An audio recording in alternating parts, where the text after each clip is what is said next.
ఎంతసేపటికి సమాజంలో ఇలాగా ఆడబిడ్డలు విక్టిమ్స్ అయిపోయారు, ఎన్ని రకాలుగా అవమానించబడుతున్నారు, హింస చేయబడుతున్నారు, హింస పెట్టబడుతున్నారు. వాళ్ళని మీరు సపోర్ట్ చేయాలి.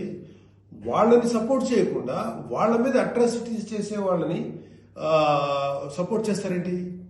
ఆడబిడ్డలు కదా, ఎవరైతే నష్టపోయారో వాళ్ళు కదా మీరు సపోర్ట్ చేయాలి. ఒక మాల్లో ఒక ఆడబిడ్డ మీద అవమానించినట్టు ఆ మగాళ్ళని కెమెరాలో పట్టుకొని ఎవడెవడను ఎరగదీసి మధ్యలో ఎరగదీసి చెప్పుతో సెంటర్లో కొట్టుకుంటూ తీసుకెళ్లాలి కదా. అది కదా మీరు చేయాల్సిన పని. వాళ్ళని అడగాలి కదా, వాళ్ళని శిక్షణ చెప్పాలి కదా. నువ్వు జాగ్రత్తగా ఉండి ఎంత జాగ్రత్తగా ఉండాలి? ఎందుకు ఉండాలి? ప్రతిసారి ఎప్పుడు విక్టిమ్ అయిపోయిన ఆడబిడ్డల మీదే మీరు క్రైమ్ నేరం మోపుతుంటే, వాళ్ళే తప్పు అంటుంటే అంటే పర్లేదు, ఆడబిడ్డల మీద క్రైమ్ చేసిన తప్పలేదు, వాళ్ళు జాగ్రత్తగా ఉండాలి, మగవాళ్ళు మాత్రం ఏమనకూడదా? వాళ్ళకి చెప్పండి. దుర్మార్గం చేసిన ఆడబిడ్డల మీద దుర్మార్గం చేసిన మగవేదలు చెప్పు తీసుకుంటారా మాట్లాడండి మీరు దమ్ముంటే. అంతేగాని ఎవరైతే నష్టపోయారో వాళ్ళను అనకండి.